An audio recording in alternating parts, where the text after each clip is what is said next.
Most people carry a mental image of a tarantula that is almost entirely wrong.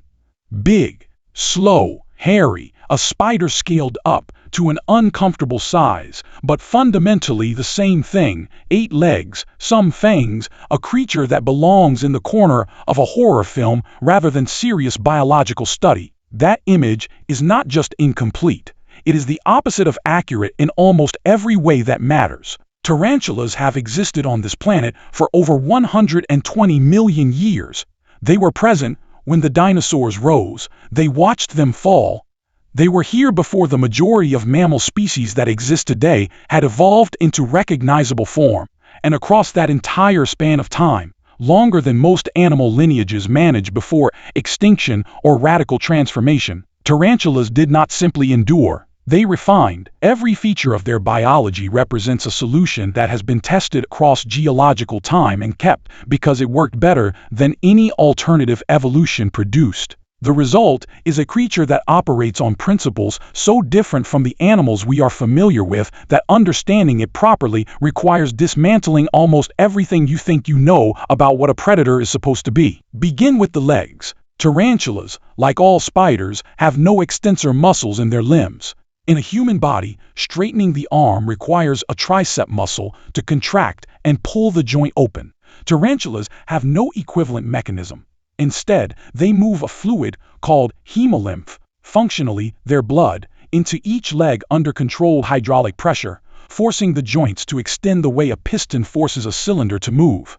Their legs are not powered by muscle contraction, they are powered by fluid dynamics. This sounds at first like a significant design flaw, and in specific circumstances, it is. A tarantula with a punctured abdomen loses internal pressure and cannot fully extend its limbs.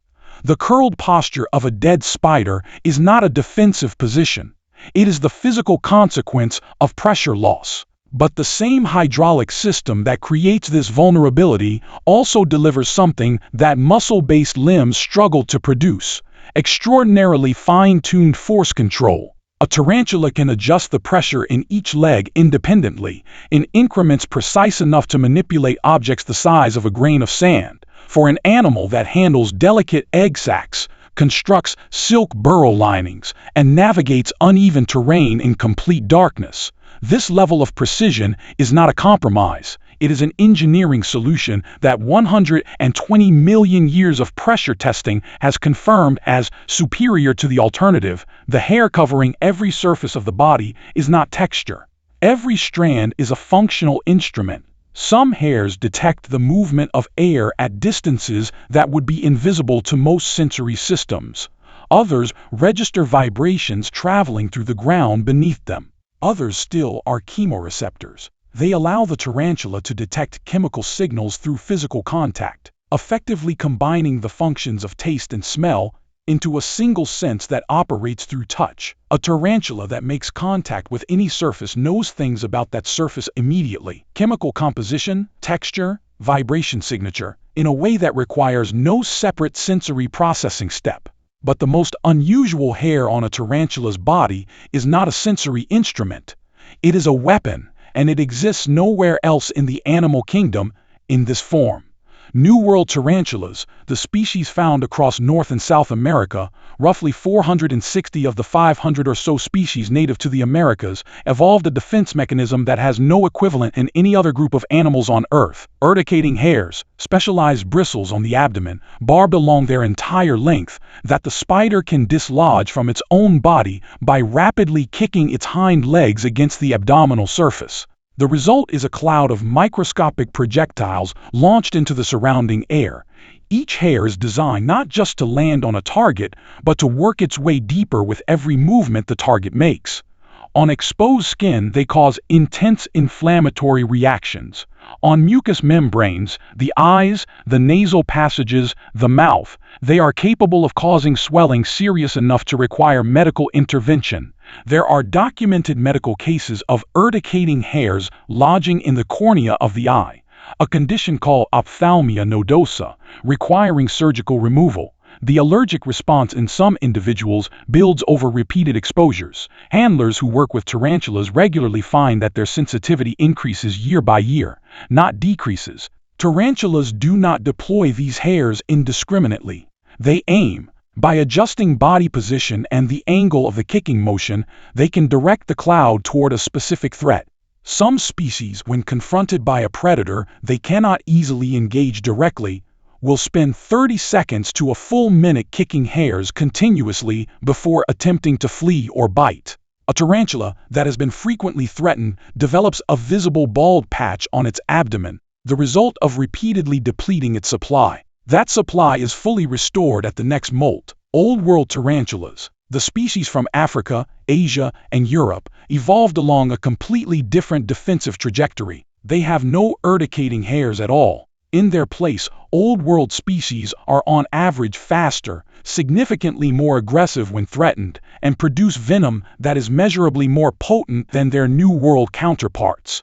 Two branches of the same family, separated by over 100 million years of independent evolution, arrived at entirely opposite survival strategies. New World tarantulas invested in a passive chemical deterrent that requires no direct engagement. Old World tarantulas invested in speed, aggression, and a more powerful venom delivery system. Both strategies have persisted across geological time. Neither has proven definitively superior. The public understanding of tarantula venom is almost entirely shaped by the wrong framework. Because they are large, visually imposing, and associated in popular culture with danger, most people assume tarantula venom is correspondingly serious. The reality is considerably more nuanced. For the vast majority of species, the Brachypelma and Grammostola species most commonly kept as pets, the large docile species from Mexico and South America, their venom produces effects in humans roughly comparable to a bee sting. Localized pain, some swelling, redness, unpleasant and undesirable, but not medically significant in healthy individuals. This is not because their venom is weak, it is because their venom is precisely targeted. Tarantula venom is chemically optimized for the nervous systems of insects and small vertebrates, the actual prey they evolved to hunt. It was never designed to affect human physiology at any meaningful level. The fact that it barely registers on us is a consequence of precision, not inadequacy. There are genuine exceptions. The Poecilotheria genus, the ornamental tarantulas of India and Sri Lanka, produces venom that causes muscle cramping, sustained systemic pain, and in documented cases, effects lasting several days. Research published on Poecilotheria regalis venom has demonstrated its capacity to cause significant skeletal muscle damage in animal models. Recorded bites from Poecilotheria species have resulted in hospitalization not from tissue destruction or organ failure, but from whole body muscle spasms that could not resolve without medical support. And then there is the Goliath bird eater, Theraphosa blondi, the largest spider on Earth by body mass. Its venom is, by spider standards, unremarkable. What is not unremarkable are its fangs, which reach up to 3.8 centimeters in length and are physically capable of causing serious mechanical injury independent of any chemical effect. The puncture itself is the primary event. The venom is almost secondary. Tarantulas hunt without seeing their prey. They have 8 eyes, which might suggest acute visual ability. It does not. Their eyesight is poor, capable of detecting light levels, rough movement, and general shapes at close range, but entirely insufficient for tracking or targeting prey at meaningful distances. They do not rely on vision to hunt. They rely on their body. The sensory hairs, specifically the structures called trichobothria, are sensitive enough to detect the vibrations produced by a cricket walking across soil several centimeters away in complete darkness. Not the sound of the cricket, the physical displacement of air and ground produced by each footstep, registered through hairs calibrated to respond to those specific frequencies of movement. A tarantula sitting motionless in a dark burrow knows when prey is approaching before it can see or hear it in any conventional sense. It waits for the vibration signature of something edible, and when that signature crosses the threshold, it strikes. The strike itself is fast, Front legs can move in under a tenth of a second during a lunge. Most prey has no meaningful time to react. What follows is external digestion, venom injected to begin breaking down tissue internally, followed by digestive enzymes secreted directly onto the prey's surface. Over hours, sometimes an entire day, the meal liquefies from the inside while the tarantula holds it in place. What gets consumed is not flesh in a conventional sense.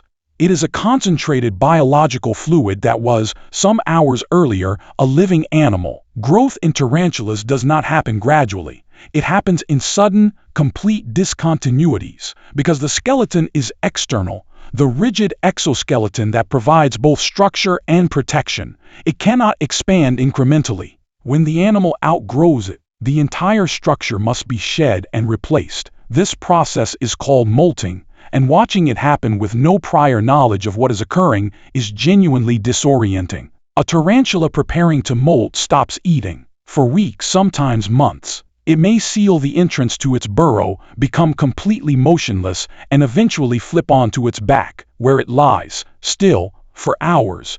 To anyone unfamiliar with the process, this looks precisely like a dying spider.